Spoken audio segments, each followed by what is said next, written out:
நாம வந்து போன வகுப்புல ஆஹ், பாடியில இருக்கக்கூடிய வெவ்வேறு சக்கரங்களை பத்தி நான் சொன்னேன். சக்கரங்கள் எல்லாம் சொன்னேன் போன வகுப்புல. நினைவு இருக்கா? மூலாதாரத்துல இருந்து தொடங்கி ஆக்ஞா சக்கரம் வரையிலும் சகசிரார்த்தம் நான் விரிவா போகல.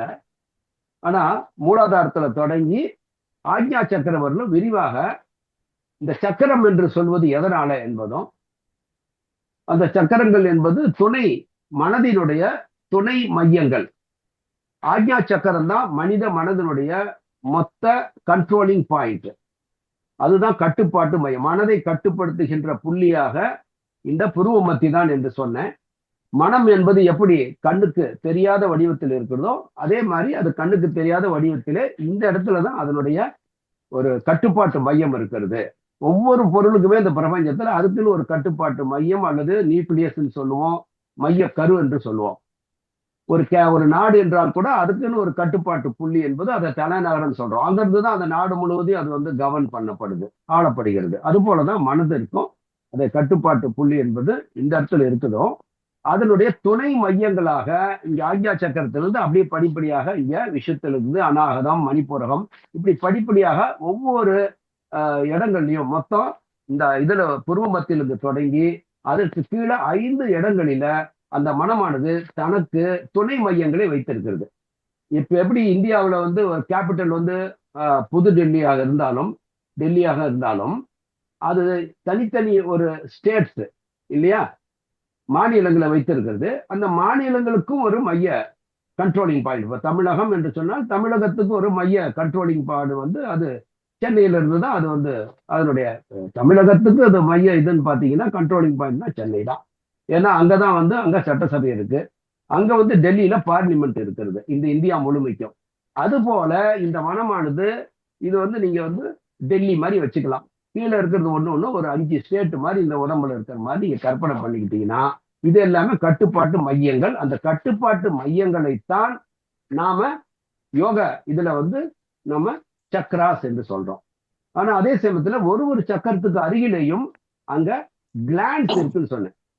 இந்த சக்கர மையங்களை வந்து நம்ம கண்ணுல பார்க்க முடியாது, மனதை பார்க்க முடியாது, மனதினுடைய அந்த துணை கட்டுப்பாட்டு மையங்களையும் கண்ணுல பார்க்க முடியாது. அதாவது சக்கராஸ் என்று சொல்லுவதை கண்ணில் பார்க்க முடியாதுன்னு சொன்னேன். அது முதுகு தண்டினுடைய அந்த முள்ளந்தண்டுக்குள்ளார்தான் அதனுடைய மைய இடங்கள்லாம் இருக்குன்றது சொன்னேன். பட் எந்த விதத்துல இது வந்து தியானத்துக்கு துணையா இருக்குன்றதுதான் நான் கேட்ட கேள்வி. இந்த சக்கரங்கள் ஒவ்வொன்றும் மனிதனுடைய குறிப்பிட்ட சில எண்ணிக்கையுடைய மனோபாவனைகள் அந்த கட்டுப்பாட்டு மையங்கள் வந்து தொடர்பு வைத்திருக்கிறது சொன்னேன். ஞாபகம் இருக்கா? அப்போ அதுல வந்து மூலாதாரத்துல சொல்லி அங்க அர்த்த தர்ம மோட்ச காம இப்படின்னு ஒவ்வொன்றுக்கு நான் சொன்னேன். அதை திரும்ப பேசணும்னா டைம் நிறைய ஆயிடும். அந்த ஒவ்வொரு விதமான குணாதிசயங்களையும் அந்த அருகில் உள்ள கிளான்ஸ் அதை சுரக்கின்ற அளவை பொறுத்து அந்த குணாதிசயம் மிகைப்படுவதோ அல்லது குறைப்படுவதோ அது நடக்கிறது. அது வந்து அந்த மனதினுடைய அந்த கட்டுப்பாட்டு புள்ளியாக இருக்கிற அந்த சக்கரம் தான் அதை தன்னுடைய கட்டுப்பாட்டுல வச்சிருக்கிறது. அந்த சக்கரத்தை வந்து நாம வந்து ஆக்டிவேட் பண்றது மூலம் அந்த சுரப்பிகளை வந்து சுரக்கின்ற தன்மையை நம்மளால கட்டுப்படுத்த முடியும். அதிகமா இருந்தா குறைக்கவோ, குறைவா இருந்தா அதிகப்படுத்தவோ இந்த சக்கரங்களால முடியும். அப்படி அதை கட்டுப்படுத்துகின்ற பொழுது அந்தந்த சக்கரங்களோடு தொடர்புடைய அந்த குணாதிசயங்கள், ஒவ்வொரு சக்கரத்திலையும் தப்பான குணாதிசயங்களும் இருக்குது இல்லையா, நெகட்டிவான மனப்பாங்குடைய இந்த குணங்கள் இருக்குது, பாசிட்டிவாவும் இருக்குது.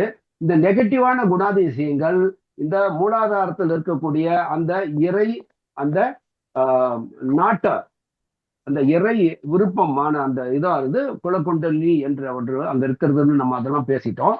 அது வந்து மேல் நோக்கி நகர வேண்டும். அது நகர்கின்ற பொழுது இந்த தடை செய்யக்கூடிய இந்த ஒவ்வொரு சக்கரங்களோடு தொடர்புடைய அந்த இயல்புக்கிகள், மனிதனுடைய இயல்புகள் அது தடை செய்கிறது. மேல போக விடாம, ஆன்மீகத்துல முன்னேற விடாம தடை செய்கிறது. அப்போ அந்த தடைய எது அந்த கிளான்ஸினுடைய செக்ரீஷன் தான் அங்க ஆக்சுவலா கண்ட்ரோல் பண்ணுது. இப்ப நம்ம இந்த ஆசனங்கள் என்ன பண்ணுதுன்னா அந்த எது வந்து நெகட்டிவான ஒரு இயல்புக்கு இருக்கிறதோ, மனிதனுடைய இயல்பு இருக்குதோ, இப்போ கோபம், காமம் அப்படின்லாம் சொல்றோம் இல்லையா, ஒவ்வொரு சக்கரத்திலையும் பார்த்தோம். அது போன வகுப்புலையும் நம்ம விரிவா பார்த்துட்டோம். இப்ப அந்த பர்டிகுலர் சக்கரத்தோடு தொடர்புடைய அந்த இயல்புக்கு ஒருத்தர் கோபம் ரொம்ப அதிகமா இருக்குது அல்லது பொறாமை குணம் அதிகமா இருக்குது அப்படின்னு தெரிஞ்சுக்கிட்டா இப்போ அந்த இயல்புகளோடு தொடர்புடைய சக்கரம் எதுவோ அந்த சக்கரத்தை கண்ட்ரோல் பண்ணுவதுக்கு தான் ஆசனம். அப்போ இந்த ஆசனாஸ் என்ன பண்ணுது அப்படின்னா, இது வந்து நரம்பு மையங்களுக்கு நடுவில் தான் போகுது என்பது உண்மை. ஆனால் இந்த ஆசனாஸ் என்ன செய்யுதுன்னா, அந்த பர்டிகுலர் சக்கரத்தோட தொடர்புடைய அருகில் உள்ள அந்த சுரப்பியை அது அழுத்தவோ அல்லது விரிவடைவோ செய்கிறது.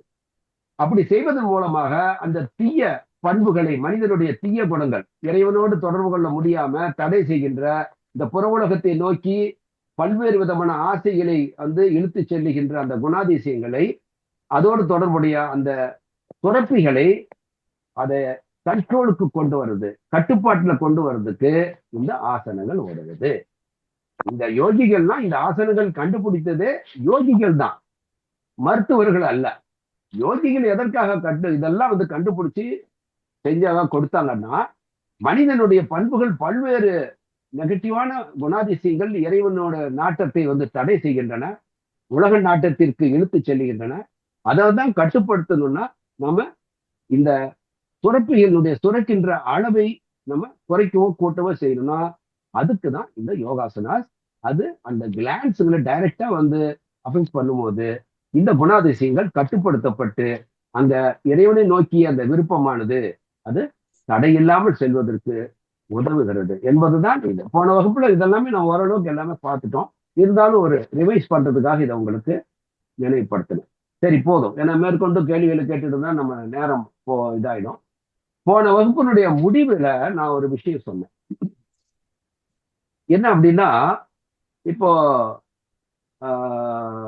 வெறும் யோகாசனங்கள் மூலமாகவே இந்த சுரப்பிகளுடைய சுரக்கின்ற அளவை, ஹார்மோன்ஸ் சொல்றோம் இல்லையா, அந்த ஹார்மோன்ஸ் அல்லது என்சைம்ஸ் இதெல்லாம் வந்து நம்ம சுரப்பு நீர்கள் இதெல்லாம் வந்து நம்ம வெறும் ஆசனங்கள் மூலமே கட்டுப்படுத்த முடியுமா அப்படின்னு சொன்னா, யோகிகள் அதை தான் நான் சொன்னேன். இது வெறும் ஆசனங்கள் மட்டுமல்ல, ஆசனங்கள் வந்து ஏற்கனவே அங்க இருக்கின்ற அந்த சுரக்கின்ற தன்மையை கட்டுப்படுத்துவதற்கு. ஆனாலும் நான் கிளாஸ் முடியும் போது நான் சொன்னேன், மனிதர்கள் சாப்பிடுகின்ற உணவின் மூலமாக தான் உடலின் அகத்தில் உள்ள உறுப்புகள் அனைத்துமே, மொத்த உடலுமே நீங்கள் சாப்பிடுகின்ற உணவிலிருந்து தான் அது சக்தியை எடுத்துக்கொண்டு அது வளர்ச்சி அடைகிறது. அதுபோல இந்த உடலுக்கு உள்ளே இருக்கக்கூடிய எல்லா உறுப்புகளும், கிளான்ஸுகளும் எல்லாத்துக்குமே இந்த அதற்கு அது ஏற்றவாறு அந்த உணவு வந்து ரீஃபைன் செய்யப்படுகிறது ஸ்டெப் பை ஸ்டெப்பா. இப்போ உதாரணமா மூளைக்கு செல்லுகின்ற நம்ம உணவுல இருந்து அதை எக்ஸ்ட்ராக்ட் எடுத்து அதை ரீஃபைன் பண்ணி மூளைக்கு போகுது உணவு. மூளையில இருக்கிற செல்ஸுக்கு, உணவுன்னா செல்லுங்களுக்கு. அது மாதிரி ஒரு கிளான்ஸுங்களுக்கும் அந்த சுரப்பிகளும் வந்து பிசிக்கலா பார்க்கறது தான், கண்ணால பார்க்க முடியும். நம்ம டெசெக்ட் பண்ணி பார்த்தோம்னா, ஆப்ரேட் பண்ணி பார்த்தோம்னா அது வந்து உள்ள இருக்கும். இப்படி ஒவ்வொன்றுக்கும் இப்ப சுரப்பிகளுக்கான அந்த உணவு வந்து எத்தகைய வகையில் இருக்கணும்னு அது உணவுல இருந்து இந்த உடலானது இறைவனுடைய படைப்புல அவருடைய டெக்னிக்ல அது வந்து எப்படி அதை எடுத்து அந்த ஒவ்வொரு பகுதிக்கும் எத்தகைய ஒரு தகுதி உடையதாக அது மாற்றப்பட்டு கொடுக்கணுமோ அப்படி செய்யுது.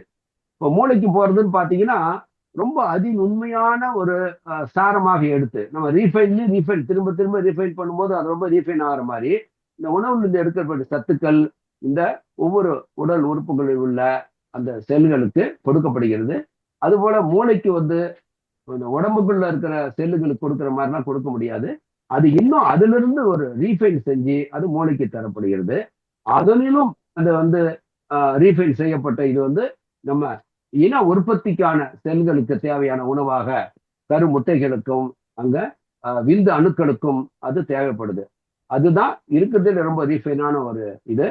ஸோ இதெல்லாம் வந்து நம்ம இந்த சுரப்பிகள் வந்து சுரக்குதுன்னு சொன்னோம். ஆனா அந்த சுரப்பிகள் வளர்வதற்கு எதுனா அது முழுமையான வளர்ச்சி அடையணும் முதல்ல.